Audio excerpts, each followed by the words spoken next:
is about 15 minutes. And yeah, last one we just wrap up. So first, let me introduce you about the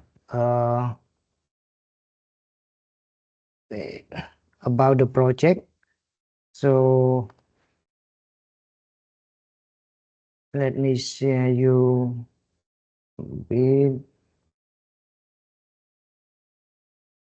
So our project, you can see you can find our project in you can type DEXI in the Google search, and then you can see the our project website. So our DEXI project is we call digital transformation. So in this project, we working mainly focusing on 3 modules. First module is about the digital leadership. That our seminar today is more focusing on digital leadership. And the second module is talking about the infrastructure. Mainly is LMS, yeah.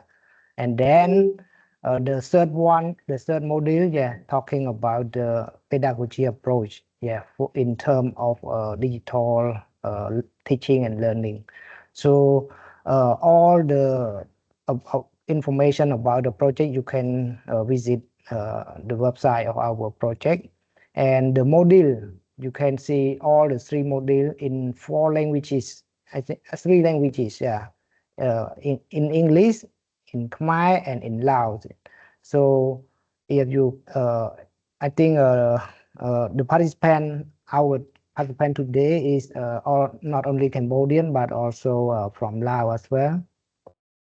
So you can find the module here. Yeah, 3 languages. Module A for leadership, module B for LMS, and module C for pedagogy. Yeah, teaching and learning approach. So all the documents you can find in here, and here for in Lao language, yeah. And also from the website, you can also find other resources that may be important for the open education resource. So you can find, yeah, some document that may be important for your teaching and learning, yeah, as well as for your career. So you can please feel free to browse our website.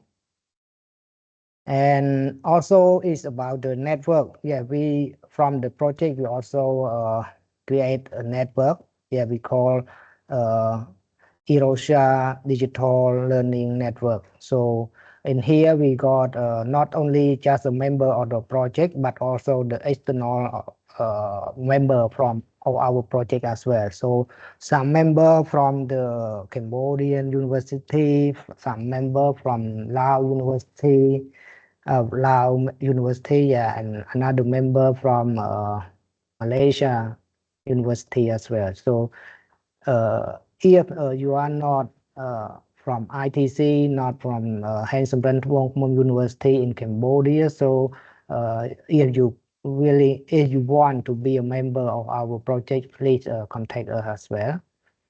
We are welcome for you to be a member in our project as well. And yeah, in this one we also have the digital learning lab, yeah, we call DEXIA. So we have 3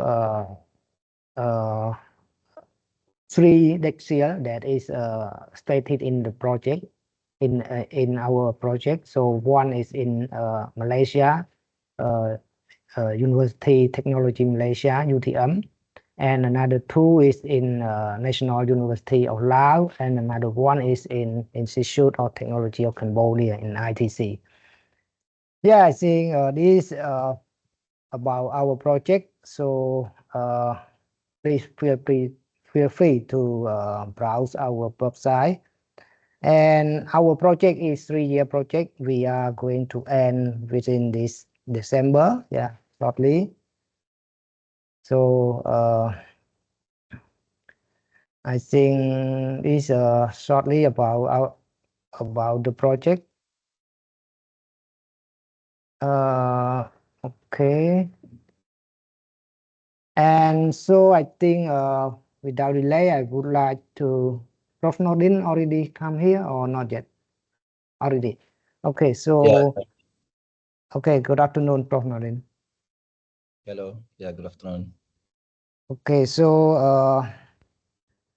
I think I would like to invite Prof. Nordin. So Prof. Nordin Yahaya, he will talking about the empowering education, enabling change, a leadership roadmap for digital transformation in developing higher education system. So before starting, let me briefly about the biography of Prof. Nordin.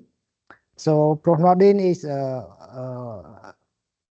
2000 is a U.S. Asian Fulbright 2025 visiting scholar at University of Wyoming and Vice President of GE4 Network.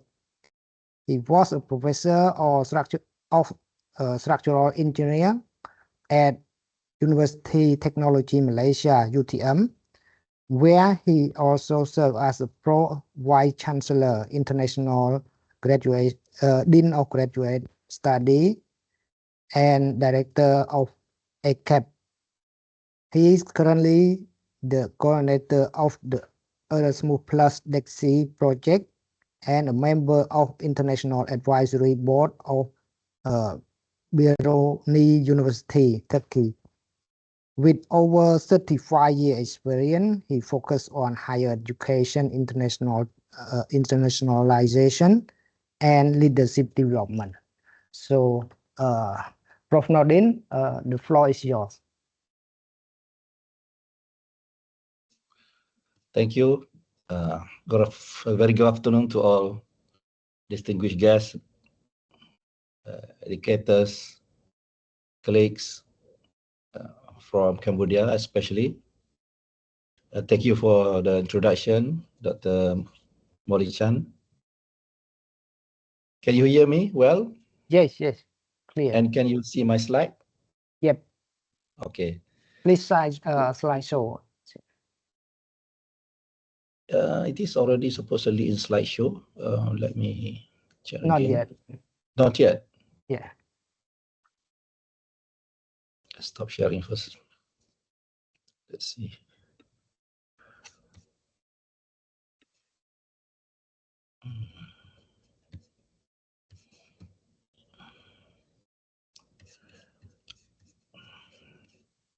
Give me a minute. Why it is not showing in slideshow? Hold on.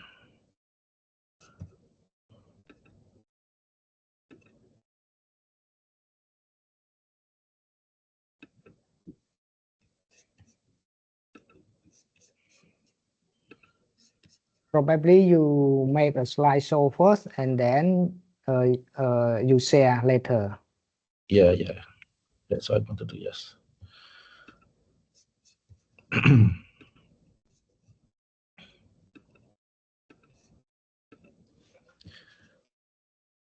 Some are actually asking about the slide document. I think we have uploaded some of the document in the OER. They can.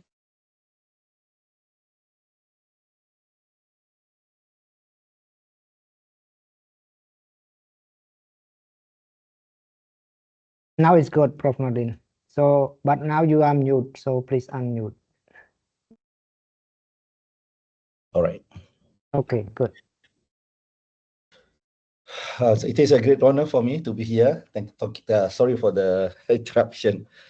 At the Cambodia Digital Transformation in Education seminar hosted by our partner, Institute of Technology Cambodia, ITC. I would like to especially congratulate ITC and also our other partner in Cambodia, HUST, in our DXC Erasmus Plus project for stepping up as a driver for this promotion seminar, and also be part of the digital transformation movement in higher education. I'm truly honored to be here today, not to lecture or give instruction or whatever, but to share reflections, stories of our collective journey in the digital transformation, especially through our work at UTM Malaysia, and also with universities across the ASEAN region. There's one phrase that you'll hear from me again and again today. Digital transformation is a journey, not a destination. So we are on our journey. So irrespective where we start, we on our journey. So that journey belongs to all of us, not necessarily the teachers only or the educators, but also the leaders, the policymakers, and also students.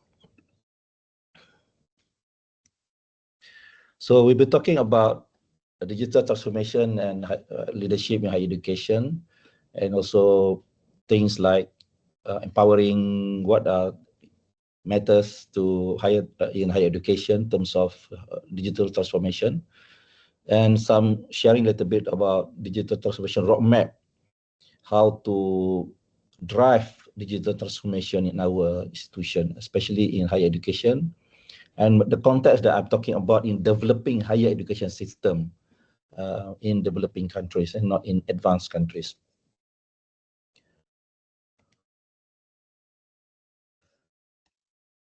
Let's begin with a simple reflection. How has the world around us changed? We are no longer wait in line for taxi. We Grab, also in Cambodia, you use Grab for ride. We shop online. We consult doctors through an app or receive alerts from AI. We plan our holidays using Klook or Booking.com or Trip.com. We book our flights, hotels, car rentals, insurance, everything related to tourism. Now, mostly AI assisted.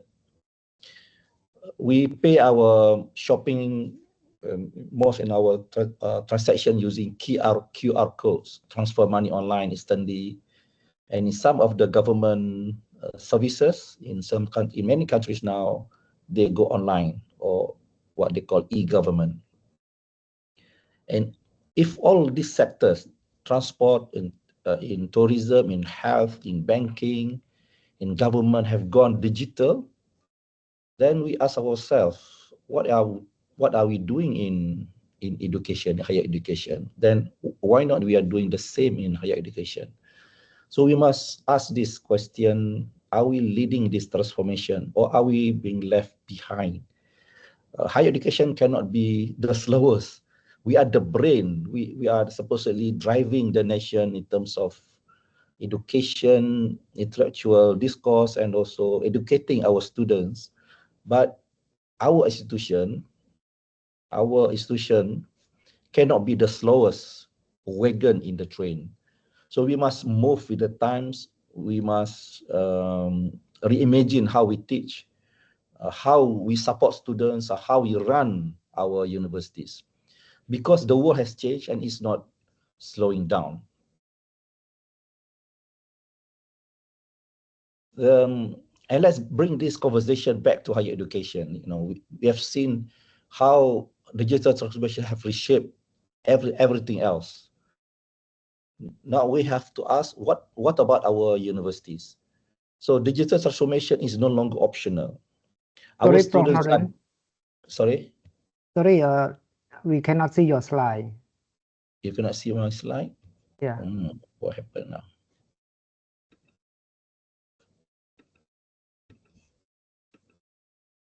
What about now?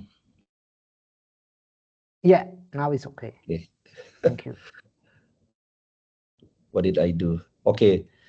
Digital transformation is no longer an optional. Our students are digital natives. They are born with their phones in their hands. So they expect when they go to universities, they expect seamless, high-tech digital experiences, like we get in our daily life, e-wallets, QR codes, Grab, everything they want should be available from their mobile phones. Here is the big question: Are we keeping up? This is the thing. Everything else have used digital, and we also expecting the efficiency from all these services. We are expecting efficiency from the banks. We are expecting digital efficiency from transportation system. We are expecting digital efficiency from airlines. And we want AI to help us in our daily life. But the point is, if we demand digital efficiency in every area of our life, why are we setting for less in education? So we are not fast enough in bringing changes in our own institution. So let's be clear, this is not about technology. It is about leadership. We need leaders. We need leadership that see the big picture, not buying systems, but building culture, trust, and vision for change. So digital transformation is not an IT project. It is a mindset shift. We need to bring changes, cultural change in our institution so that we can bring this transformation. And of course, digital maturity, there's a term that we call digital maturity varies. Some universities are already advanced. In certain countries, they are using AI and dashboards. They use LMS with advanced application. Others in some institutions, in certain countries, are still relying on WhatsApp or Telegram to stay connected. And that's perfectly okay, actually. What matters is knowing where you are and taking the next step. So many, even institutions in the same country, you are at different stage of development. So that brings us to the next point. Start with a roadmap. We need to plan so that we do not follow or chase the trend blindly. Let's begin with a clear, context-aware digital strategy, even a simple one that aligns with your goal, capacity, your ability, your financial constraint, and culture. So in Cambodia, for example, let's bring closer to, we don't know much about Cambodia, but we have carried out in our project a country report. Where we, with close consultation with local stakeholders and experts in Laos and Cambodia, Malaysia particularly, we have identified some realities or current realities and challenges. For example, uneven internet access and limited digital infrastructure, especially in rural, provincial area. Many students relying on mobile phones or shared devices for learning. Limited structured training in digital pedagogy and online teaching. This is just some example. Yes, there are still significant barriers. We face real infrastructure gaps, limited access, and lack of structured training. In many places, internet access are costly and unreliable. So let's be honest about this. However, there are signs of progress and opportunities. And Cambodia, especially, is already on the journey. We have seen strong signs of digital readiness. Young people are eager to learn. There is a growing openness to digital tools among faculty members and students. Many universities now already have digital learning in place and Center for Teaching and Learning that have established methodology of teaching procedures, especially at ITC, and ITC is leading the way in many ways in Cambodia. And the ministry also showing clear interest in structured transformation in digital learning. And more importantly, in this case, we are happy that ITC is taking a leadership role in cyber university projects and also in our DXC project. We also have strong neighbors we can learn from, like from Indonesia, from Vietnam, who have shown that even low-cost digital tools can have a big impact when used strategically. And meaning that Cambodia, Laos are not being left behind. You are building your own model step by step, and that's more important than rushing to catch up with expensive setup system or whatever. And the key is build on what you already have. Leverage on your youth, your partnership. We need to collaborate, learn from each other, and from here, take the next step forward with clarity and confidence. Sorry, Prof. Nordin, we lost the slide again. This is something probably to do with the digital challenges, even in Malaysia. I'm on the road and I'm using my mobile phone for this seminar. I see. Okay. Yeah. Okay. And let's talk about what is really means to become a digital first university. And this isn't just about using a few digital tools here and there. It is a fundamental mindset shift where digital becomes the engine, not just the accessory. What we call, there's a terminology you can Google about the meaning about digital first university. A digital first university puts digital at the core on how it teaches, learns, manages, and innovates in an institution. So meaning they design their delivery based on their digital capability. So instead of retrofitting technology, into all processes, you have all procedures, bureaucratic procedures.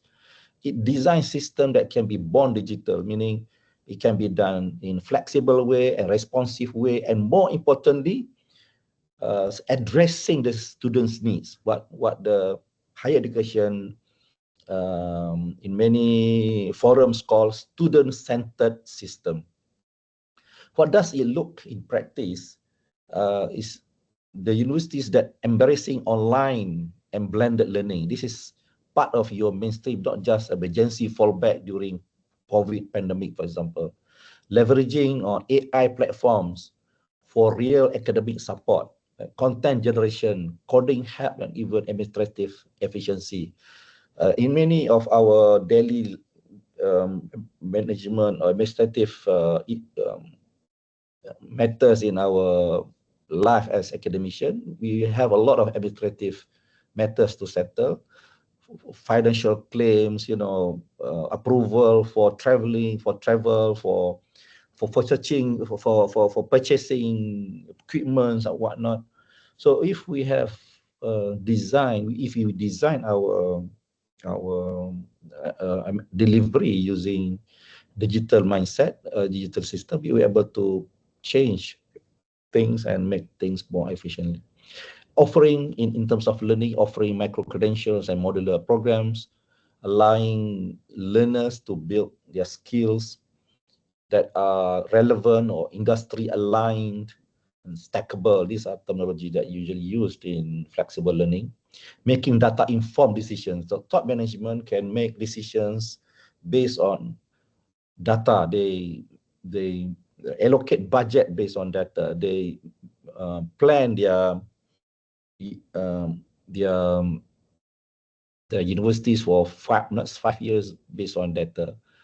They plan the establishment of the program or abolishment or cancellation of programs based on data. All of this require big effort, yes, but if you want to do it, it can be done. Build stronger university industry ecosystem. For example, for co-created learning, internship, and research partnership. So these are not future trends. These are already expected by our students, our current students. They are Gen Z learners. They are digital natives, and they demand that they are in this kind of learning environment. And we know that when they graduate, they will be part of the digital economy in the nation. They will be part of the economic growth of the nation. So they must be exposed early in the process. But that transformation doesn't happen by itself. It takes digital leadership to drive this change. We need leaders who don't just use technology, but champion a digital vision and mindset change in the institution. The leaders who set the direction clearly and walk the talk, they understand what they want, and also together they design their university. Align digital strategies with institutional values and student success, or foster a culture of innovation, make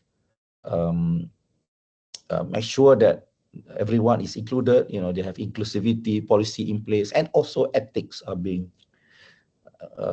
applied.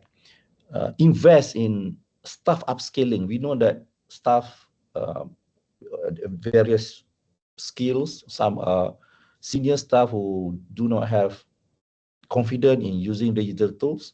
There must be trainings to upskill them, and also enhance their confidence in using digital tools. So it is not just building digital IT infrastructure. Promote responsible use of tools like ChatGPT. Everyone is using AI, generative AI tools, but not to replace educators, but to amplify the impact of learning for the students. So let's be honest, AI doesn't coming later. It is already here. AI, they are already here with us. The question is, are we preparing our institutions and the people around us to use it wisely and effectively? So in short, to become a digital first university, we need digital first leadership. So leaders are very important. The rectors, vice rectors, the deans are very crucial in driving digital first institution. So we can, why actually we are doing this in the first place? So we need to understand. We lost your slide again. Okay. I think every time I change, it's gone. So let me do where I do it. Okay. Is it okay now? Yes, okay now. Okay. So why are we doing this in the first place? Let me reinforce the fact that digital transformation expands education beyond the classroom. It enables our students for rural provinces, border areas, provincial area, or remote islands to access learning that was previously out of reach. They even, in some countries, Indonesia, Philippines, for example, they cannot go to the universities because of the location, but with digital capability, we are able to learn, we are able to reach the students. It empowers also working adults, those who cannot attend university because of their commitment.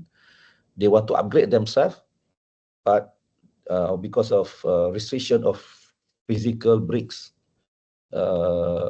building, they cannot learn. But now with digital system, they are able to learn, so they can study at their own pace, in their own time. So this is what we call flexible learning. It helps reduce the urban-rural divide. Students from provincial area, they can learn like what the students in the urban area learn, and ensures that higher education is not a privilege of the few. So this is access and equity. So we will close the gap. Student success supports learning journeys, boosts employability with digital skills. Students who are being trained in our institution with digital skills are more likely to get hired quicker or faster compared to those who cannot exhibit their skills in digital skills. So it helps students to become more independent, more confident, and more prepared for the job market, where adaptability, critical thinking, and technical literacy is a key for their career. Faculty support supposedly reduce admin workload. In some institutions, they automate the processes using IT, but somehow the workload increase. Make things more difficult. It shouldn't be that way. And also the institutions with data dashboard, AI inside integrated systems, universities can become more strategic and agile. Still there? Okay, good. It's about unlocking the human potential. We want to use digital tools wisely so that if we do it rightly, it can benefit everyone. So in terms of, so yes, now we are aware of the importance of digital transformation in higher education, but how to go about it? So of course we start with leaders. We want to start with, because without the leadership, nothing moves at the university. If the rector or the vice rector do not say anything about the changes that they want to do at your institution, nothing will happen. So digital tools hold the key to, we're saying that digital tools hold the key to unlocking access, efficiency, and opportunity, yes, especially for institutions in rural and provincial area with limited resources, yes. But the truth is, you don't need to have or to wait for big budgets or the ministry to give you big money or advance infrastructure to start. Digital transformation can start now, can begin now with simple and focused actions. We lost your slide. Sorry, don't see your slide, please. Okay, yeah, you did keep on mentioning that. I'm sorry about this. This is somehow,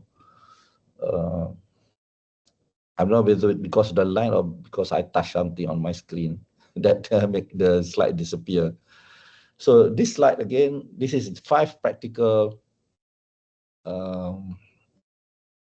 move leaders at the institution can take immediately to build momentum. Number 1 is vision and strategy. You should start small by creating a safe space to experiment. So do not afraid failures. Okay, pilot a digital project like a single blended course to build confidence. Today we will learn about blended learning. Dr. Zach will be sharing with you how to do simple things in digital learning. Number 2, digital and data literacy. Promote peer-led micro training. Tap into internal champions. Some of you already exposed to digital learning, know something about digital learning and have been trained. For example, while you are abroad doing your PhD or you have attended courses before somewhere else. So promote peer-led micro training, meaning peer training, someone who already expert or know something about something, tap to their, tap into the to internal expertise and train others in small scale, from within, from department, from the faculty. So you don't have to have big program to do this. Number 3, ethical and secure governance. You need to have you need to acknowledge those who taking initiative, and celebrate their successes. From there, build up confidence, and then you build policy around it, and then probably reward them accordingly. And then number 4 is student-centric pedagogy, where bottom line in teaching is make sure that students will be getting the best education. The best education, not only with the content, but also the pedagogy. I mean, the way they receive their learning. So they want, if we want our students to be happy in their, they are the best time in their life, at the age of 20 to 23, so 19 to 21, 22, 23. So that's the best time of the best period of their life. So we must give their best experience at the best time of their life while at their university. So they must be happy at our university. So the way to make them happy is to give them the best educational experience in our case. So when we design our learning, we should take care of the pedagogy in terms of what we call student-centric pedagogy. Number 5 is ecosystem collaboration, where yes, this is a difficult thing to do. Sometimes you don't know what to do because you are new, you are new university, you are all young, you are remote, but But there are others who have gone through the journey. So don't go alone. Don't go it alone. You should connect with regional networks. In the beginning of this session, Dr. Molichan has explained about the DXC project. He explained about the DXC lab. He explained about Atlan, the network that we built in ASEAN and with partners in Europe. So there are a lot of resources. There are a lot of people already being trained, and you can learn a lot from them. So learn from partners collaboratively, and things will not be that difficult. So how can that the role of the leaders? But what about us? How can educators become everyday digital leaders? So we are all educators. Let's talk about you, us, the teachers, the educators. So you don't need to be a technical or tech expert or department head or to lead a digital change. You don't have to wait.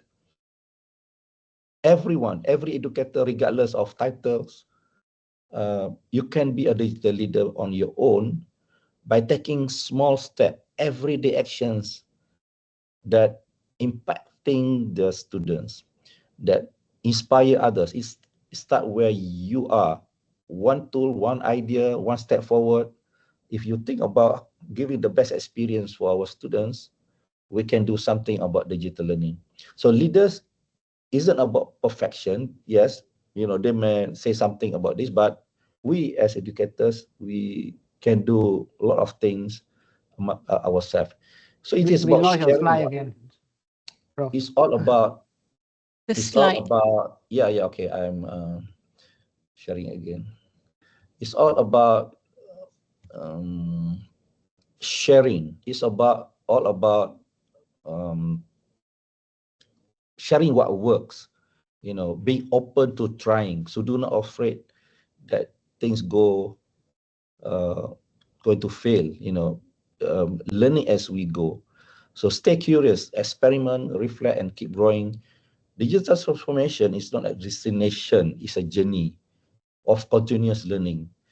As you grow, do not forget to bring others with you, and celebrate small successes. Share and share the good vibes that you already secure or win. Support your peers. In support our friends in doing this by doing a lot of sharing. Start small. Let's move. Let's move together. Start small meaning you can use WhatsApp, you can use Telegram for students engagement. As simple as you can record short lessons using your phone and share it using Telegram. You can upload PDFs or quizzes. If you have LMS, yes, you can do a lot more using learning management system. If you have LMS, there are a lot of tools that can help you with the digital learning experiences. So what matter is encouraging experimentation. Try to do something. If it doesn't happen well in one semester, you can improve next semester. Celebrating small wins and creating a culture of shared learning. So this is something that we can do together. So I mentioned about digital maturity. Digital maturity is a journey. So it's not like a competition or ranking or whatever. It is not a race. It is a journey. So every journey, every university starts at different point because we have different resources. We are living in different culture. So perfectly okay. Some are just beginning, digitizing administrative processes or trying online learning for the first time. Others are already advanced. So you should already advance and have the system. Then you should help others as well, conduct training. And that's, if you are early, that's perfectly fine. And there is no one size fits all formula. What matters is a movement, move forward. It's a continuous process. So where do we begin? So I mentioned about even if you start at a very small steps, small steps can create big momentum. You don't need $1 million grant or the most expensive LMS. Many institutions begin with Google Drive folders, or simple YouTube lectures. These are all valid starting points. So the key is start with a purpose and grow from there. Form a core team. Those who are really interested, form a core team and create a small group of digital champions, people who are curious, trusted, and willing to experiment. Give them space to run pilot initiative, maybe a blended course. You can digitize student service, or you can use AI chatbot for FAQ responses, things like that. And next is nurture and scale. Then you can scale up things. Let's celebrate success, like I mentioned, document that works, adapt what doesn't, use each project to build confidence. And this team can become your internal engine for change. And then you benchmark and stretch. Number 3 is, once you are stable, start benchmarking, not only just within Cambodia, but also with regional peers.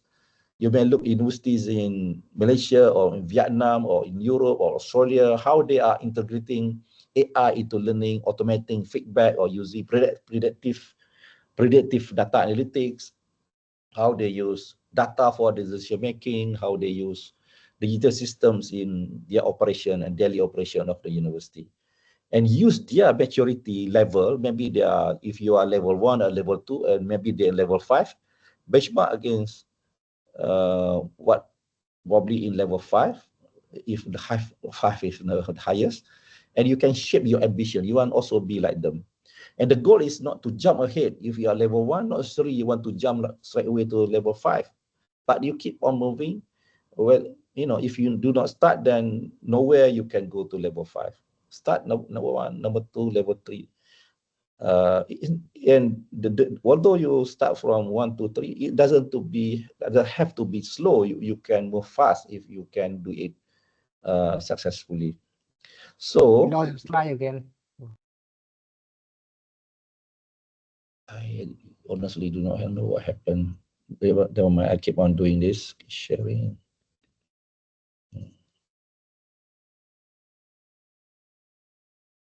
Okay, moving forward, I mentioned scale what works gradually.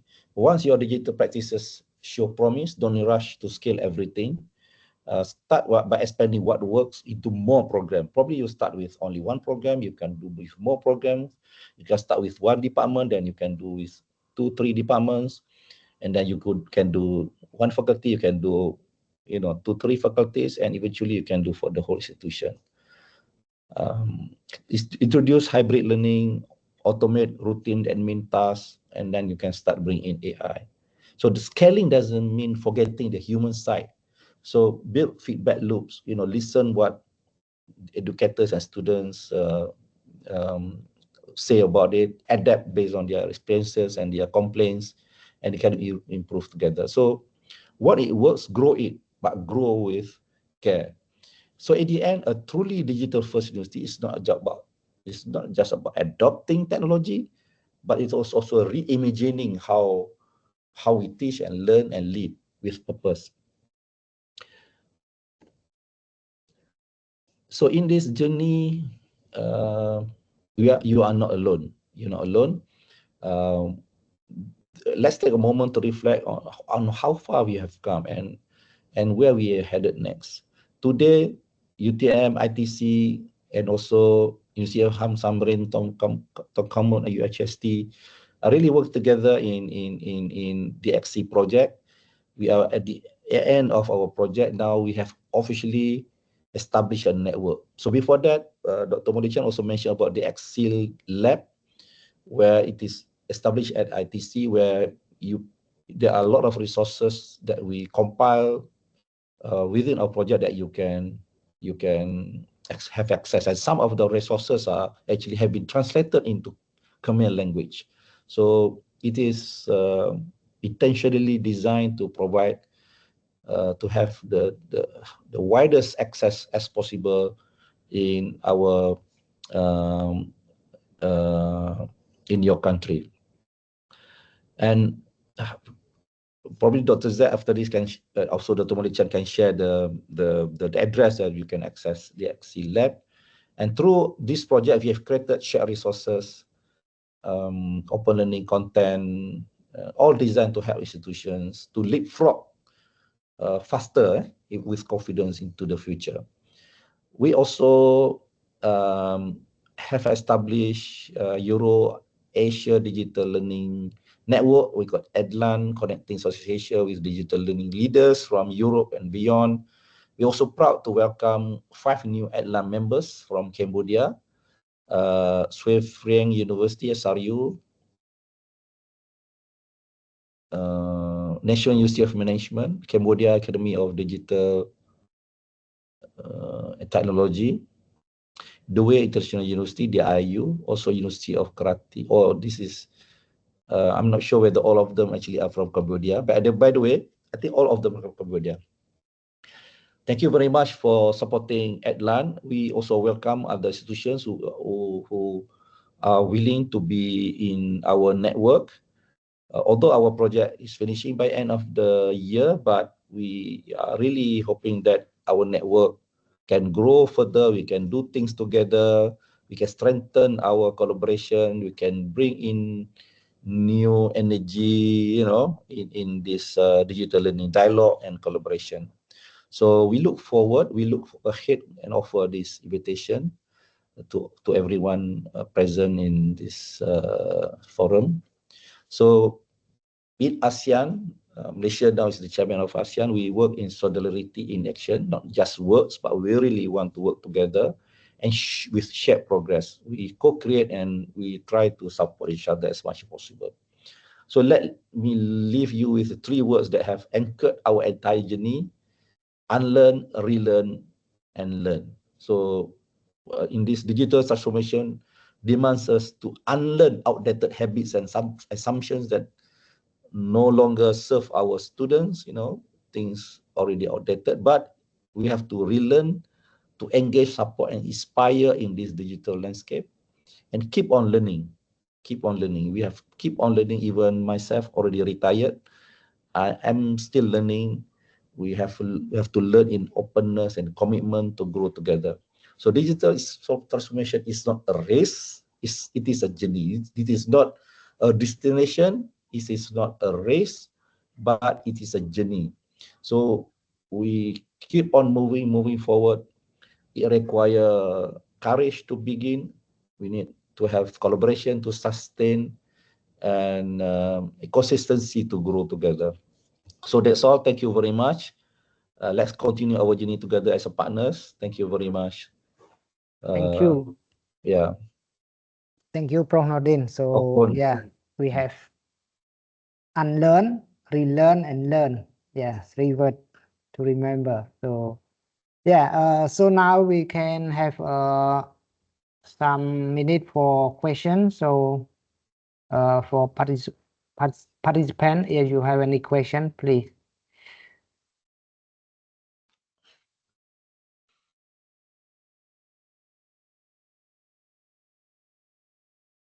Prof. Nordin, I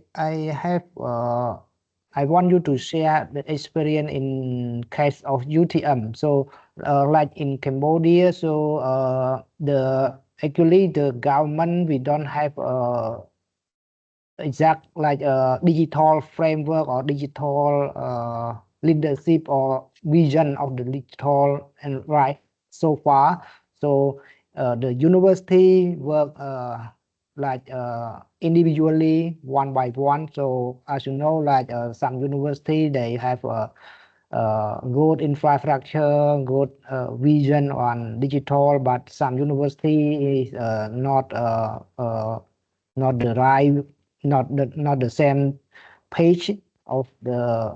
So we have various level of in terms of digital in the university, and the government also, we don't have a really one page or a digital framework for the whole country. So in like in Cambodia, so we work like individually, so it's not like you mentioned, we do what we have. Yeah, we learn what we have, we do from the existing. So, however, the future figure is not really we not really seen the see the clearly in the future figure. But so I just would like to learn from Malaysia, for example, in case of UT.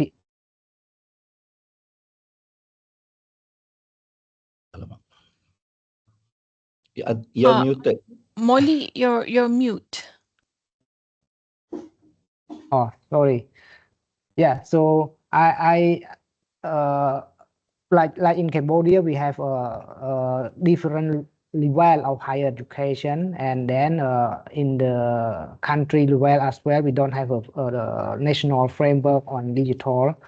So I just would like to learn from your experience or your case in UTM in Malaysia. So how you configure your future leadership or future digital in UTM comparing to the national framework or so on. Okay, let me just share a little bit about this, and Josette can add. The most important that I mentioned is collaboration. You know, at different universities, growing and to start at different stage.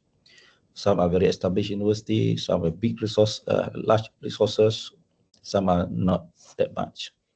By learning from each other, those who are new, just beginning, they can learn a lot. And one of the best way is by establishing a network of practitioners.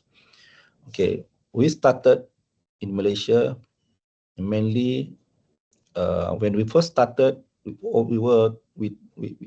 But there used to be some big effort by the ministry at that time in the early 2000, in the 90s, I would say, in the 90s, to train teachers, you know, educators, the lecturers, in terms of teaching and learning, TNL. And then that was being done centrally by the ministry. And then afterwards, when we have sufficient members who are already expert, they establish CTL, Center for Teaching and Learning, in many institutions. So so it started with that. So once they have their Center of Teaching and Learning, now I'm focusing about teaching and learning, not for the whole digital transformation of the institution. Once they have the teaching and learning, then of course teaching and learning, they evolve with the teaching, pedagogy and whatnot, then come digital learning. And among them, they develop their expertise and develop a network of all the universities have their own Center for Teaching and Learning, CTL. So once they have their own CTL, then all of the directors form a network of directors of teaching and learning. Just imagine when they first started with that, and a lot of sharing, a lot of sharing of best practices at that time in the 2000, and then evolve into digital learning. So among those who are in online teaching, specifically, they form another network of practitioners or directors of digital learning. So from there, they grow. I'm talking about the skills and also knowledge. Yeah? And in terms of resources, yes, once the aware is there, the leadership starting to recognize the importance of it, and they begin to provide the priorities to the institution and invest some money for infrastructure upgrading and whatnot.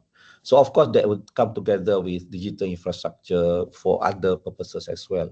But the bottom line is, I mean, what probably the take-home message is collaboration.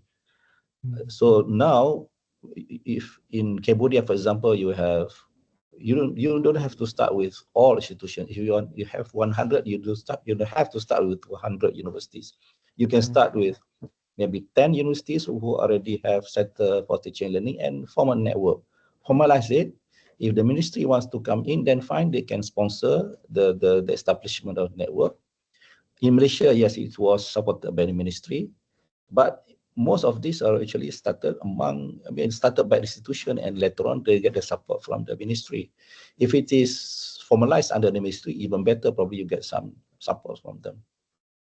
So if you establish this network of strategic learning, formalize it, and you have regular meetings, like maybe in our case, probably we have every 3 months. So, we rotate the meetings move from one university to another, and start to share best practices, and we can learn from others very, very fast. And you can share the resources. You can invite those who are experts and teach the other institution. Zach, you want to add? Yeah, from what you have just mentioned just now, Prof. Nordin, if I may share, can you see the sharing screen now? Yeah, Molly, is that all right? Yes. Okay, what we mean by establishing a committee. So what we did, of course, the government has their policy, for example, like Malaysia Digital Economy Blueprint, but there are so many sectors to look at when you talk about digital transformation. But in our case, since we are focusing more on education, so it's important for us to first establish that committee or council. We call it council, the head of e-learning council of Malaysia. And those people came, like Prof. Nordin said just now, came from the director of, such as yourself, Dr. Molly. So the director of a learning center, for example, they combine from all the public university and they establish this council. So this council becomes the people who advise the ministry and on what to do, when it comes to digital transformation in education. And from this council, they gain support, they gain research grants to further explore and improvise into e-learning in Malaysia. If you explore this website of the council, because I was the deputy chair for the META, we call the council. We produce playbook, we produce a guideline on how to establish blended learning throughout universities in Malaysia. We produce like a policy for the open educational resources, even gamification, how to integrate gamification into your teaching and learning in the university. We do all these policies. And all the university in Malaysia, including private and public university, able, to have some guidance. So they will just go to this policy, to the guidelines, they will download them, study them well, and trying to tune into their own practices. But at least they have clear guidelines, on what to do. Let's say if they want to establish something. I will further share with you how we perform the top-down and bottom-up practices in UTM in relation to transforming the whole, educators in UTM to fully integrate blended learning into our teaching. I'll share that later, yeah? Yep. Okay, thank you, Dr. Zak. So, yeah, for Prof. Nordin, we have one more question from the chat box. How did your institution come up with transition when you were turning into digital one? How would you suggest us so the challenge and insight would be share and learn? Yeah. Okay, of course, you start with passion. You need to start with group. Of course, they start with leaders who provide the vision. If your rector do not say anything about this, probably nothing will move. So first, your top leadership must be aware of the demand of higher education. This is what I mentioned. The demand meaning the current demand, current higher education that compared to other parts of the world should look like. Say if you understand this, and I was trying to reflect this with our daily life. Our life, we expect things are efficient in using digital tools. But why we are not doing this at our own institution? That's and that throughout the world somehow higher education is the last segment in society that actually respond to digital actually somehow. So it's a dichotomy in some ways. But higher education leaders should be aware that this is what they should drive, number one. Number two, once they have at least provide the vision, we should respond it by at our faculty level. Of course, at institution level, at the university level, they should provide the strategy and also support in terms of resources, center, for example, some infrastructure.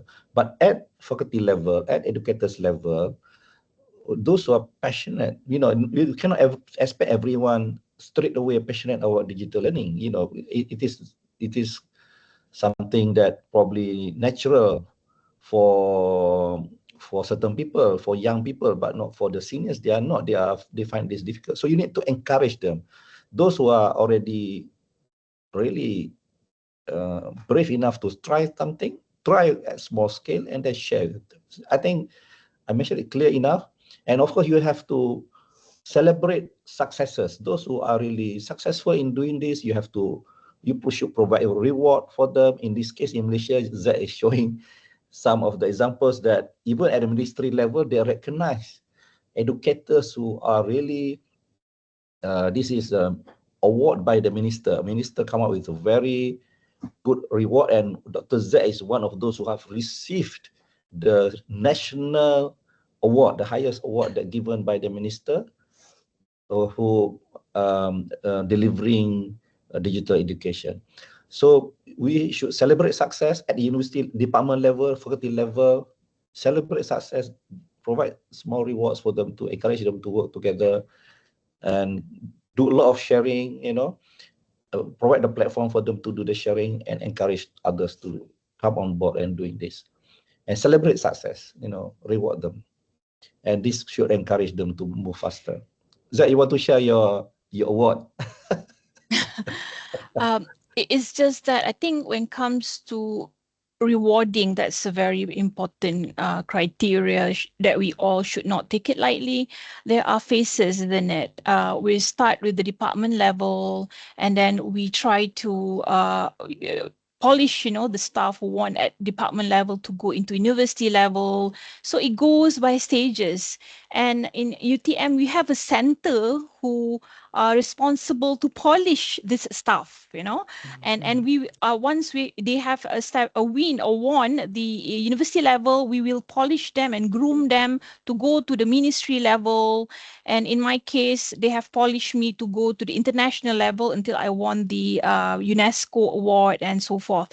So it goes by stages, and we're not saying it happens overnight, isn't it? Like Prof. Nordin said, you take it at phase, and it took a lot of collaboration and teamwork. They're going to be a mentor. Even at the moment, Prof. Nordin is my mentor, so we work together in even helping others, to establish more for their success career.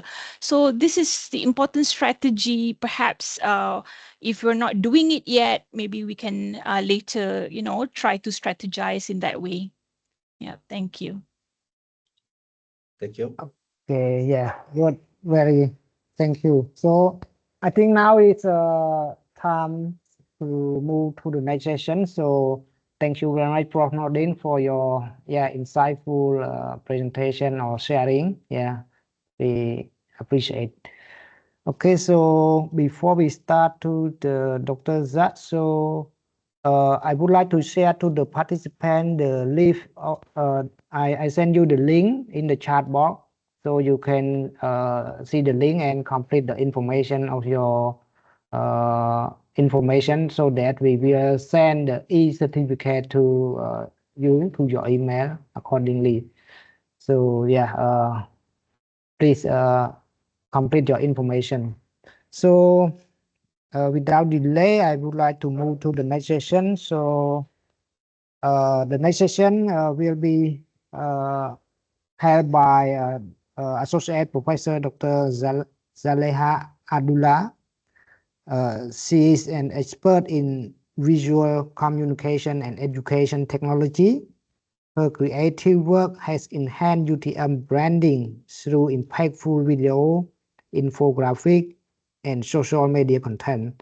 She contributed to a project with Massachusetts Institute of Technology, training educators to design innovative STEM lessons, earning Malaysia the top global partner recognition. Dr. Zaliha has received many international awards and recognition, including UKCGE Recognized Research Supervisor Award, Outstanding E-Learning Award, and UNESCO Malaysia nomination, and being shortlisted for Boston QS Re-Imaging Education Award. So, Dr. Zak, the floor is yours. Thank you so much, Dr. Molly, for the long introduction. So we have heard some sharing from Prof. Nordin just now. Just to let you know, in this DXC project, we have 3 modules, and Prof. Nordin touched a lot on module A, which to do with digital leadership. While what I'm going to share with you in a bit is to do with module C, so more into pedagogical aspect. I believe most of us here are actually educators, yeah? Or Yes. non-academic? Okay, mostly academic.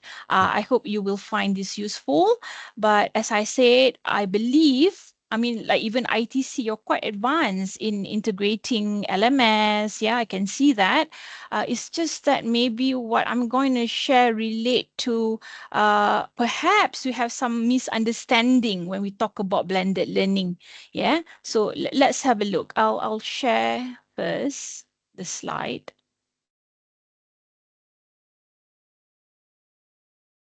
Okay. Okay, warm greetings everyone from Malaysia. So I'm Zaliha, they call me Zach. Somebody's talking. Okay. Right. I'm excited to share with you today's talk on designing effective blended learning. So many of us still struggling, with clearly defining what blended learning truly means. We normally assume that simply combining online and offline activities qualifies as blended learning, but it's much more than that. So if you think, oh, I'm just going to combine this technology while I teach is blended learning, let's see whether what you assume is correct or not, yeah? What will I cover in this talk? I'll briefly define blended learning, state why it is important since most of us are academicians. I'll share some research findings on blended learning. We will then look at the framework. There's a framework. If you're not sure whether you are practicing blended learning or not, I shall share with you the framework later, and you try to evaluate yourself whether you have applied blended learning correctly or not, yeah? So I'm going to share some models, and this model is quite important because it includes high quality blended learning. So we are not just integrating normal blended learning, how to make it even higher quality, I'm going to show you in a bit. And finally, I'll give some suggestion on where to start. Let's say some of us, I believe every university in Cambodia, some are quite advanced, some are just a beginning to, explore certain technology. So these may be useful for beginners, perhaps, yeah? We'll have a look at that. Okay, like Dr. Molly and Prof. Nordin has mentioned, and again and again just now, there's so many resources out there. But for our DXC project, we have put the work, and collaborate together to upload all these materials on the web, which you can just simply get on it, download the materials and use it, for your teaching and learning purpose, or even for your own upskilling knowledge, that's fine. It's free, you don't have to pay. Also, let me just promote a bit here. In UTM, we have micro-credential, we have MOOCs. I believe it's the same with ITC. So if you wish to explore further of our courses, have a look. Some are actually free. Some you have to pay when you request for certification. Yeah. So what I'm saying, so many resources out there are free. Yeah. Okay. There are many definitions of blended learning. Now I'm going to test you out. What do we mean by blended learning? What, how, and why we are blending our teaching and learning processes, yeah? Let's see. Could all of you get into this Slido? Let me just share this, what do you call, in our chat section. Okay, you might get them to load. So let me just paste at the chat session, the Slido. Okay, let's have a look whether you could really understand what blended learning is. So feel free to just, hold on, yeah. Feel free to simply post your understanding, the definition of blended learning. Let's have a look. I'll give you, let's say, 5 minutes to do this.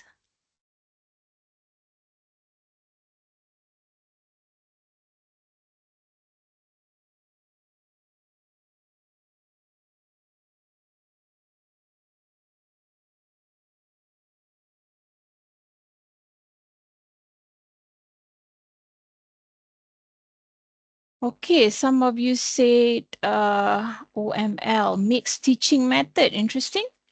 Learn, practice, and engage. Oh, okay.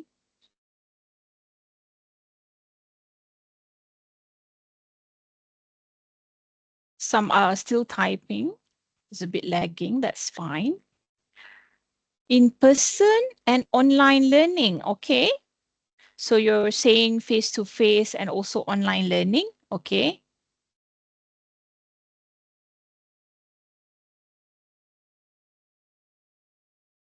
A mixture of in-class and other forms of learning. Other forms of learning. Let's see what meant.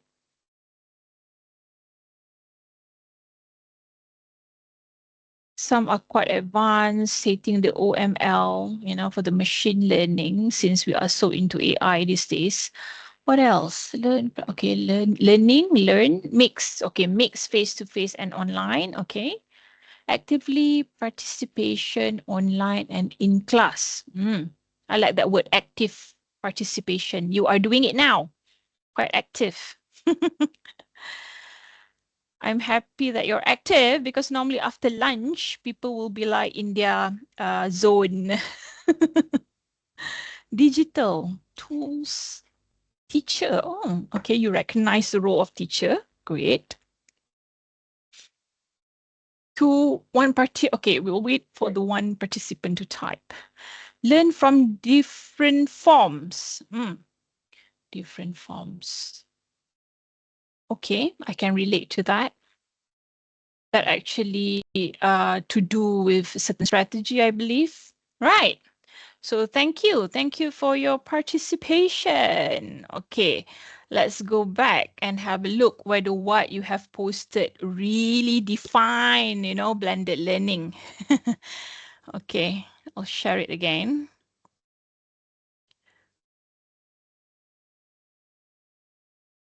So, does it really define blended learning? So if you watch a YouTube, you will find many definition, yeah. However, we can clearly state that the key ingredients of blended learning are face-to-face and online instruction. I did not find any word instruction just now when you post at the Slido. But I did see some of you said, oh, different forms of learning, you know, that actually to do with instruction, okay? There must be instruction or learning approaches, what we call it. Some call it learning strategy.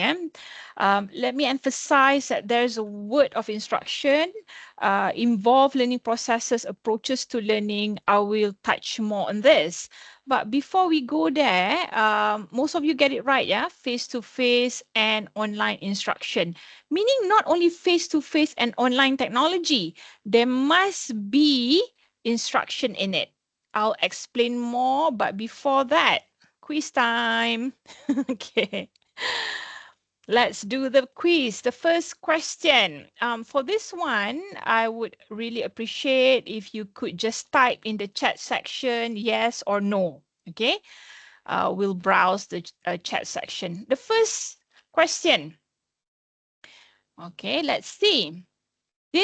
What is this? Is this blended learning or not? A teacher project her lecture on a digital whiteboard while students take notes on laptop. Is this blended learning?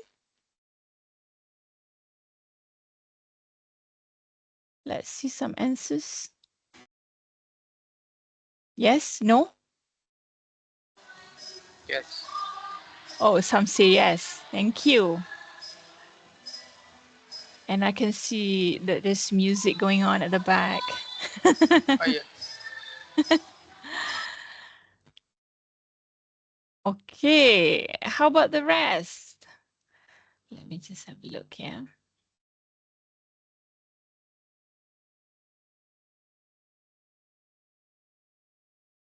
Some say no, some say yes. I would say no, no, yes. There's a mixture of answers.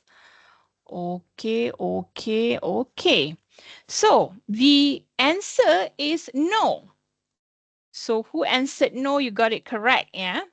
Because that is not really blended learning. It is just the use of technology. Unless the teacher continues to discuss the answers in more depth, followed by other related activities, maybe from using that projector and computer, they do activity afterwards, then only it can be considered as blended learning. Machun just answered yes. No, the answer is no. Okay, I'll share back again.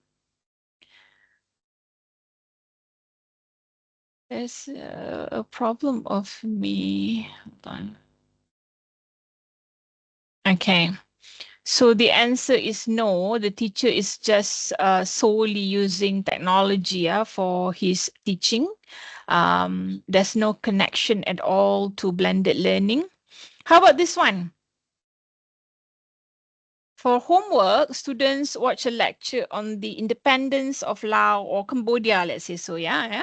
In class, students discuss about history of how Cambodia get independence, for example. So is this blended learning?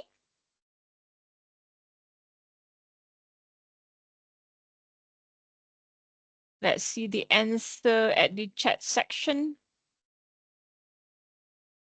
Devan say yes. Jitakon said yes. Heart Pick Day say yes. Yon Rajdan yes. Soka yes. Tola, interesting. Liang say not really. Okay. Yes, yes. Most of you said yes. Okay, it's okay if you don't get it right because sometimes we misinterpret, what exactly blended learning is. And today we are just going to get it right, yeah? Kamo say yes. Oh, most of you say yes. Thank you. Yeah, the answer is actually correct. Yes, it is yes. This is blended learning, yeah? Why is it blended learning? This kind of blended learning is called flipped classroom. In blended learning, there are so many models, right?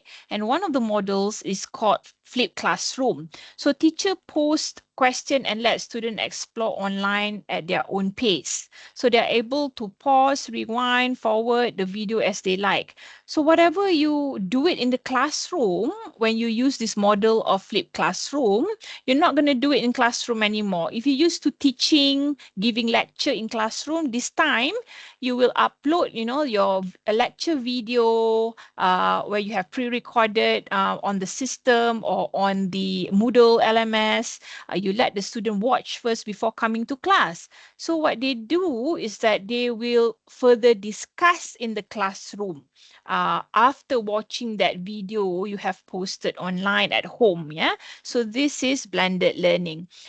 You can see that the topic they discuss about are connecting. It's not like you're teaching different topic in the classroom and then they are learning different topic while they watch the video at home. Yeah, it's the same topic. Okay.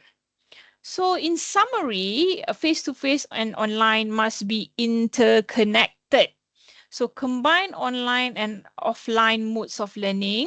So meaning offline can represent a traditional classroom setting, like I said just now, while online can be learning or teaching over the internet or intranet. Sometimes we have restriction, isn't it? We have limitation in rural areas, especially we do not have internet at home. You can still do blended by using the intranet facilities you have in the school.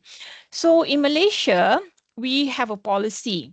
By 2025, all of our universities have already integrated blended learning into our teaching.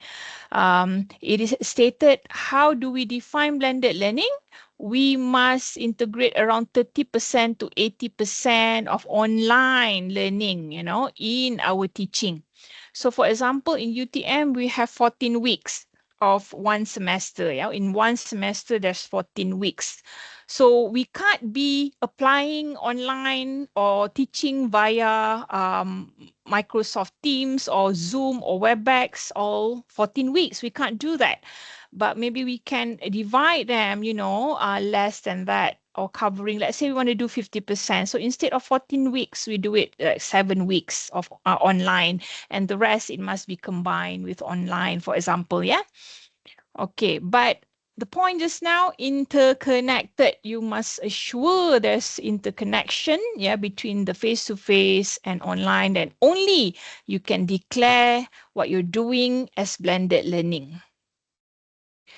And why we say so, there's a framework that actually supported this.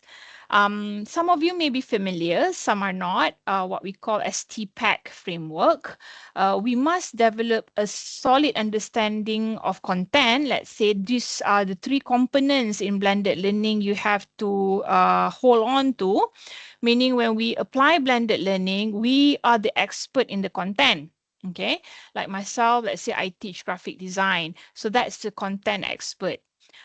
We need to use certain technology. I've been using many social media. Let's say I want to use Facebook, I want to use LMS, I want to use my own chat or chatbot platform that I built. Okay, I can do that. That's the technology component. And another one most important component is to do with pedagogy. Prof. Nordin also mentioned just now, as teachers, especially if we do not have this strategy, then what are we? People these days are so focusing on AI, so worried that AI will be dominating everything. Instead, as educators, we forget that we should also focus on the pedagogy, especially in this digital era, in the AI era. More and more, it's important for us to improvise our pedagogy. When I say pedagogy, some of you who's not from education background, it is actually to do with our teaching and learning approach or strategy. Okay, so we can apply problem-based. I think all of you heard of this already. Dr. Molly, have you implement any of this in your classroom? Okay, we can apply case study, we can apply experiential learning, collaborative learning, and many more. There's a long list, yeah, of pedagogical approach. So when we talk about blended learning, although you're using technology, okay, this framework said, hey, hold on, it's not enough. There must be certain pedagogy that should interconnect, that technology with the content you're delivering, yeah? Okay, any technology is fine. You want to use LMS, MOOC, social media, whatever it is, TikTok, you can use it, yeah? But again, my argument is that technology is just a tool.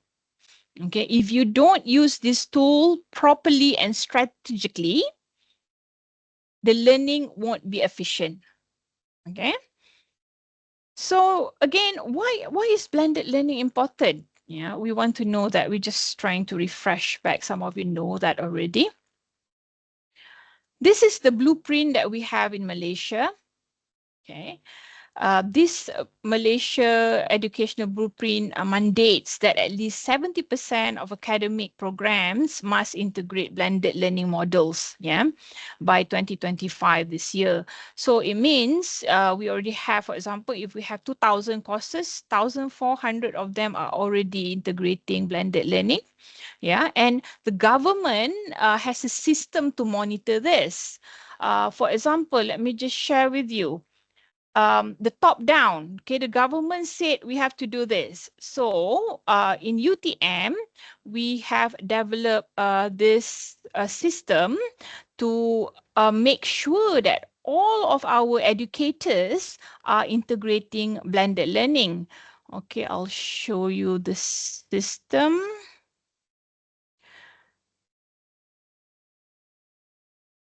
And this system, we use them so that we can submit report to the ministry, okay, every semester. So this is the system saying we must, make sure that the active index is more than 28. How many the student publish their work, how many of them chat in the forum section, you know, it must be active.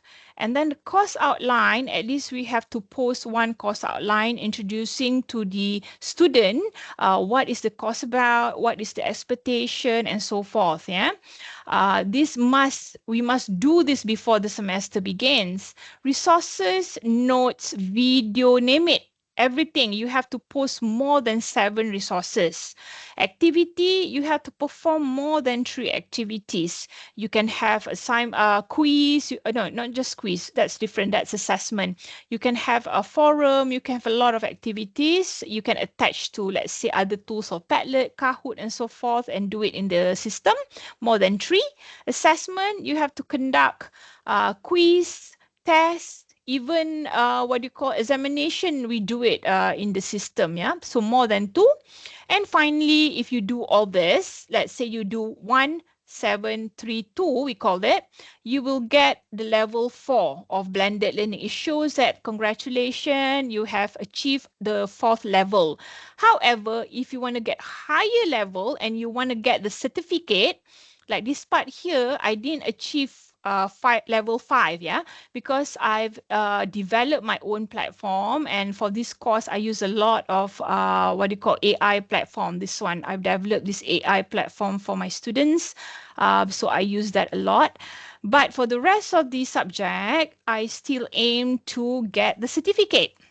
So when we achieve the active level and all others requirement, I will achieve level 5, so I get the certificate.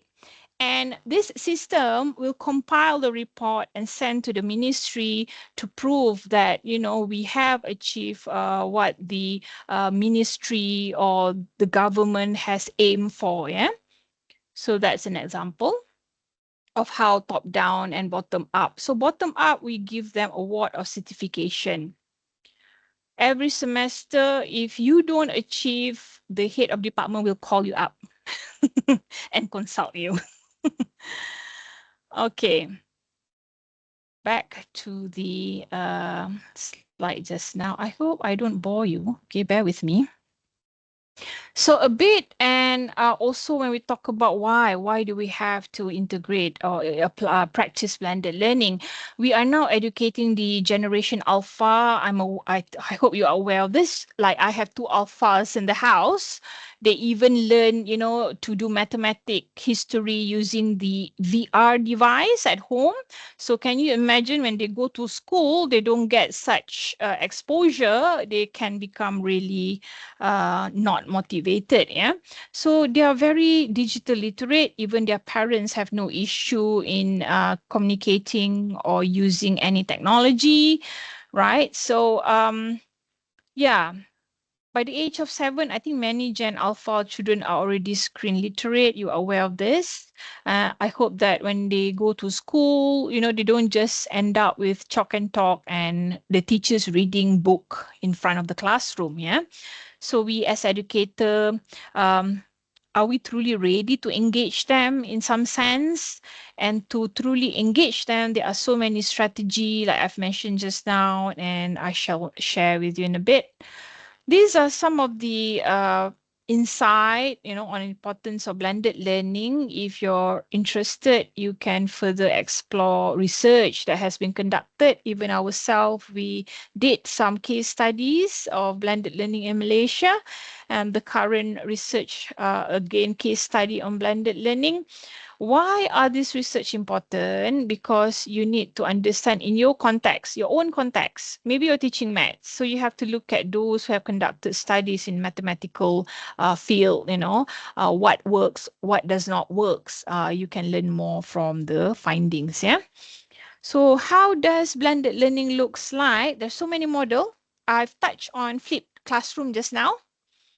You have to be aware there's more models, and I cannot tell you which is suitable for yourself or for your classroom. You have to further explore. Yeah. In my case, I've tried station rotation, flipped classroom. I tried flex. Flex, most of the architecture, art and design students, they use flex, where they assign the student to just simply go and explore, you know, some of the tasks they gave, but they have to be on site. When the student called them, the student said, "Doctor, I'm lost. You know, can we have a WebEx?" So you have to be on call. So that's flexible, yeah, flex model. A lot of schools especially applied station rotation, yeah. Flipped classroom, a lot of university applied this. So every models have its own strength and limitation. So try it out later. This is how what you call station rotation looks like, where you can assign student into different station, for example, A, B, C. Like I said, if they do not have computer at home, that's fine. You can still do blended learning in the classroom. So in station A, you yourself as teacher can provide, you know, maybe guidelines to the student. And then once the first group finish with your instruction, they can move to station B. Yeah, while another group will go to station A. So station B, in this school, most of the students do not have any internet at home, so they're using intranet, the one that they have inside the school.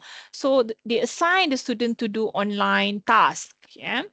And then finally, after they have found certain material online, they will go to station C.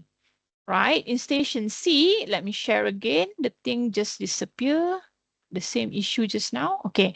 So in station C, they will continue to discuss with their friends and peers. So this is an example of blended learning using strategy of station rotation. Even us as teacher, we can have this chart or schedule.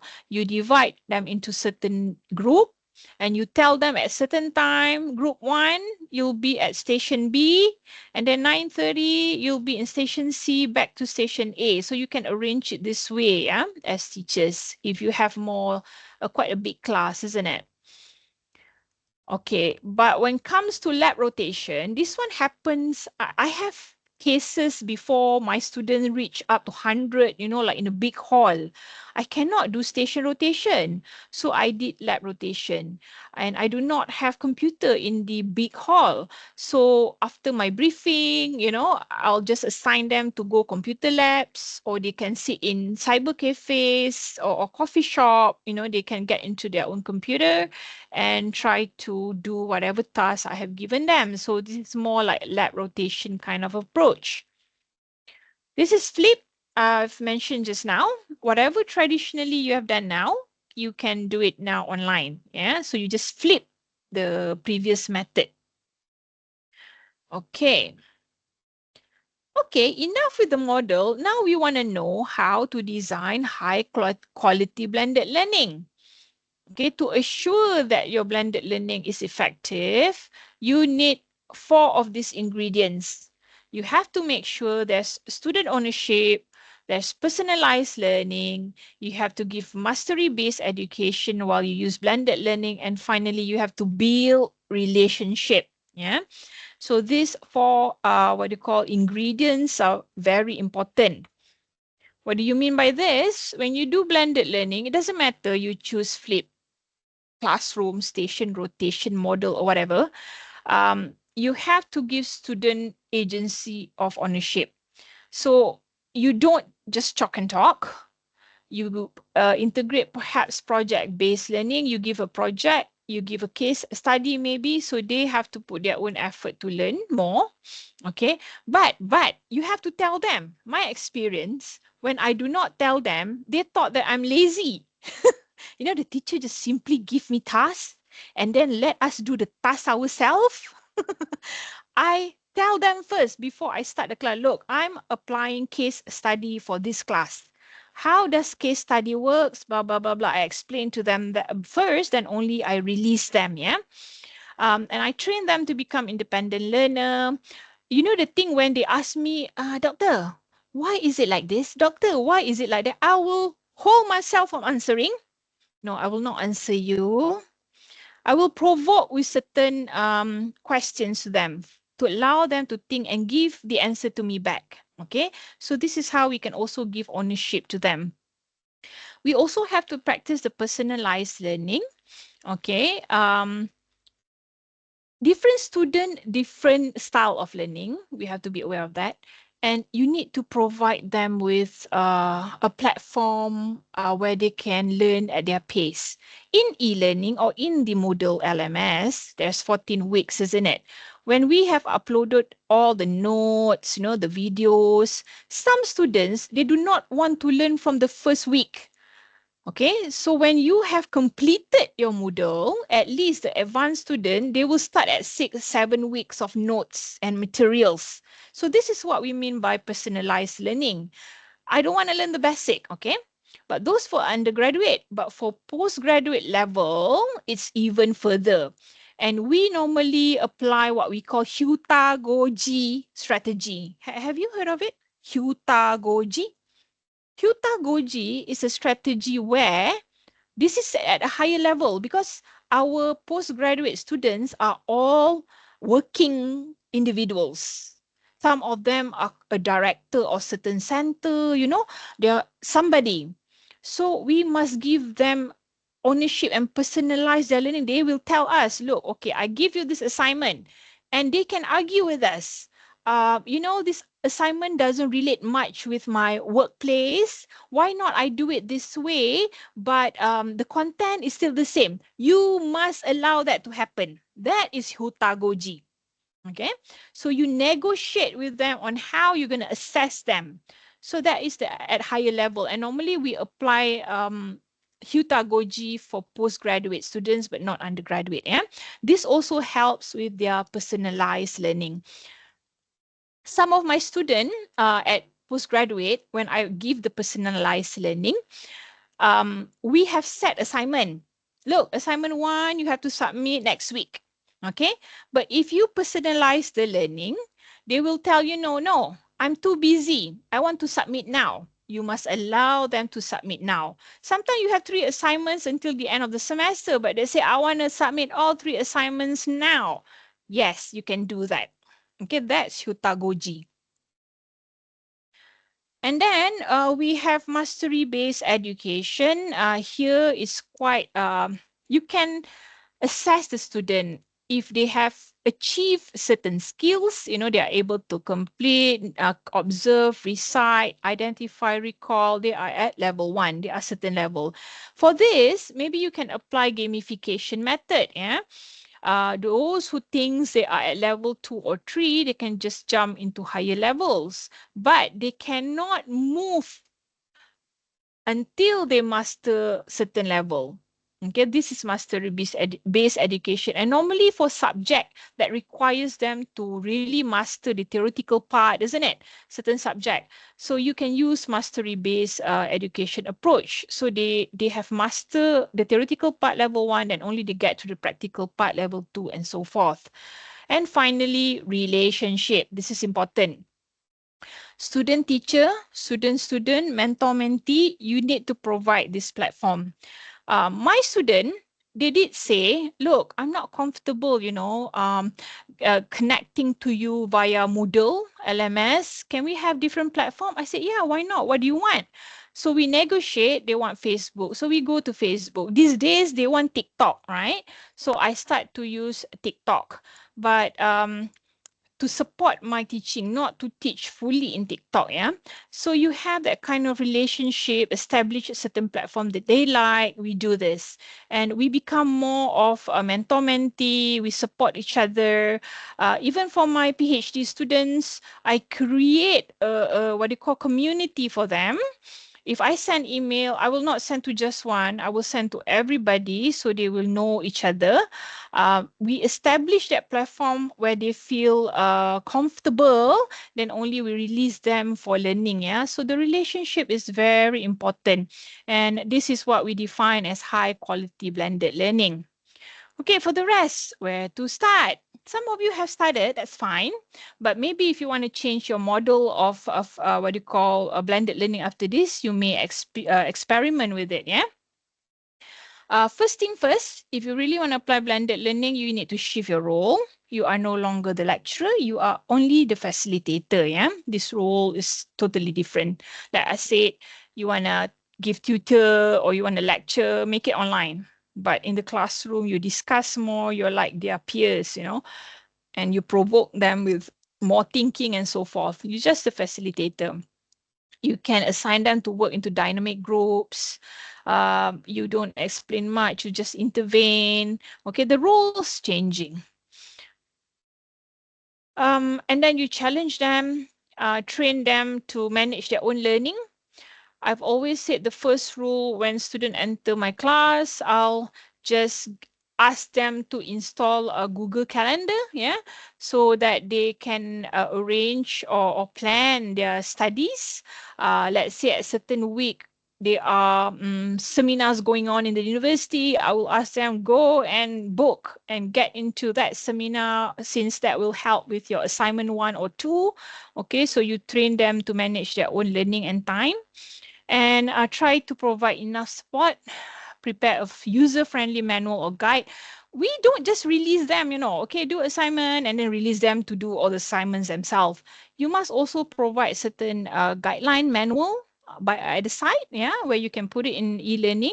If they ask you, you can just say, go to the e-learning, go to this section and download that manual, so they have better guidance in a way. That also support the theory of ZPD, saying teacher can provide support at the early stage of the learning and slowly release that support once they see the students can really become independent, yeah? Okay, I'm going to share you my experience of how I apply blended learning. Like I said, I teach graphic design and I've developed a website. It's a chatbot AI website for my student because I have so many classes. I have so many students, yeah. I cannot attain to them like 24/7. So I've been finding ways how to help them. I go and then I start with my team to develop this co-design website. Okay. Let me share. I hope you're still with me, yeah? Thumbs up. Yeah, you're still with me? Are you alive? A little bit more. Thank you. Thank you, Rosimi. Okay, for responding. Shoka, thank you for being alive. Okay. All right. This website here that I have developed with my team, showing, okay, let me show you here. Okay, I don't have time to teach them or to respond to them promptly, but for student, responding or giving feedback promptly is very crucial. So what I did, I have teach this subject for so many years. So I compile all my language, all my feedback from the 20 years back. I compile them together and I teach this AI chatbot platform to imitate my style of feedback. So when the student posts his design here, this is an example, yeah, he posts his design here. The student do not have to wait for me to respond. the AI that I have trained will respond to him. Okay, so students manage to get fast response, and they get to make improvement and refinement to their design. So I set this platform where they can post 3 times until their design becomes better and better. Okay, so this is just one of the technology that I've used.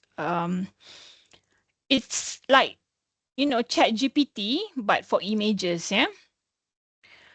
Okay. Like I said, they like TikTok, I'll develop TikTok. They like AI, I will develop AI. So we just go, with the flow, yeah. And luckily in UTM, there's always grant they give, research grant for teaching and learning. So I look forward for that grant and I try to win the grant certain years, so that I can develop such platform of AI just now.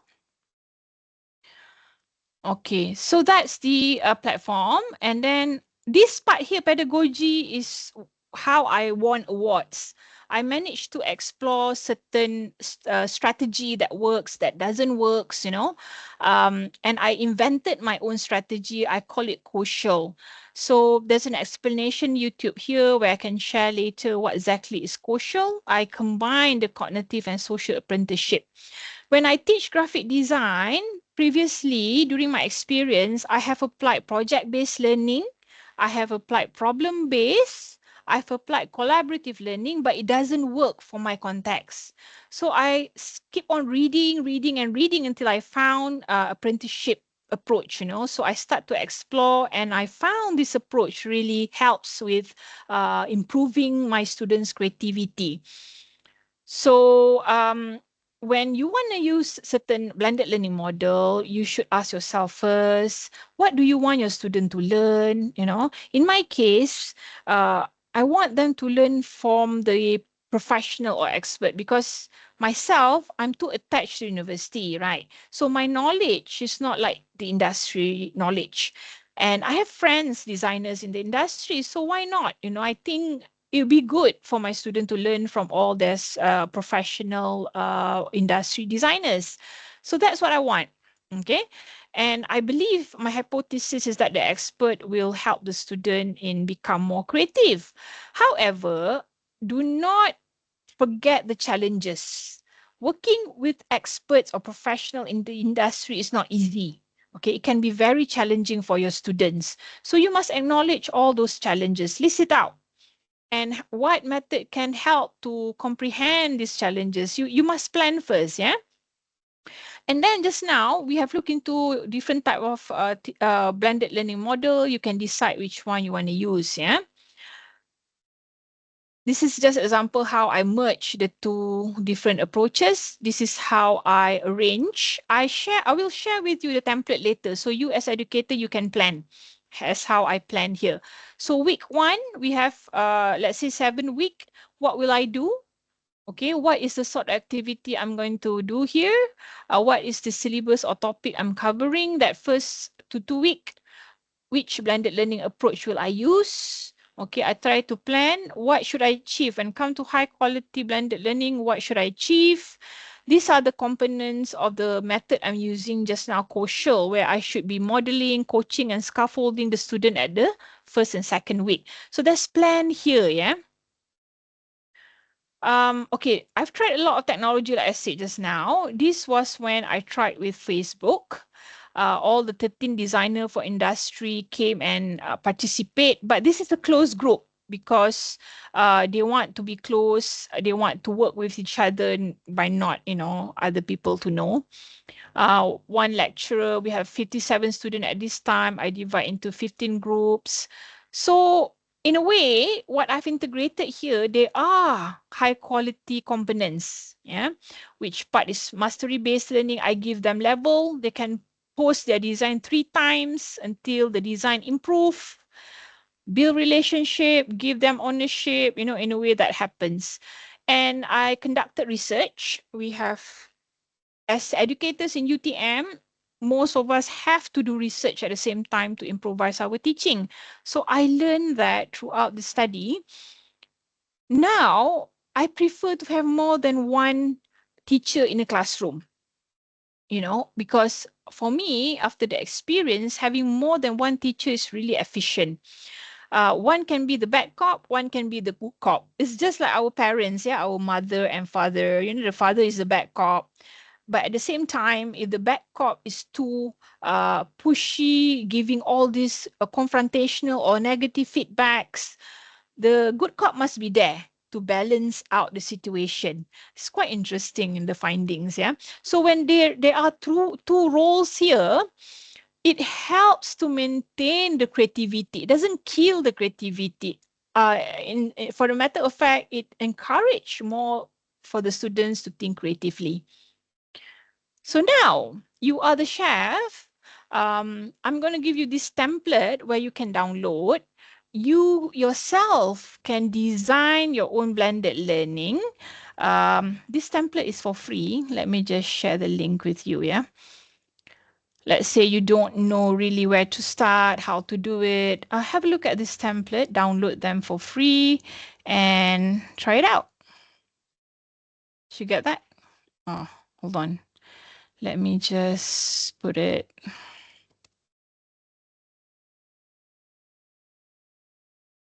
Oh, okay. The what you call is doesn't work, but okay, bear with me. Okay, it's a bit slow. Can you see it now? Hold on, yeah. I'll share the longer link at the chat. There you go. Yeah, it is gone. Davan, I stopped the slide so that you guys can download the template where you can use the template to plan out on how to structure your blended learning, yeah, for your own classroom. Please let me know. Do you manage to download that template?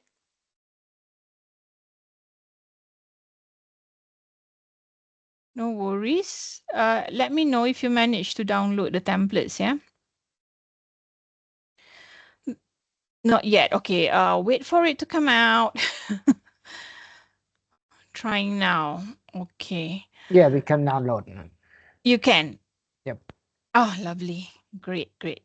Because the template's going to look something like this. Yeah. Where you can plan just now, right? Ask yourself what technology to use, which approach of pedagogy you're going to integrate, what are you teaching? So you answer all these questions first before you decided to use any model of blended learning. Okay. And then only you will understand, you know, how to conduct the experiment. Okay, I've given you a table here of, if you have more than 14 weeks, feel free to add in the columns, you know, and plan out what will you apply at each week. And finally, go and experiment. Okay. So, a bit sharing there, I also have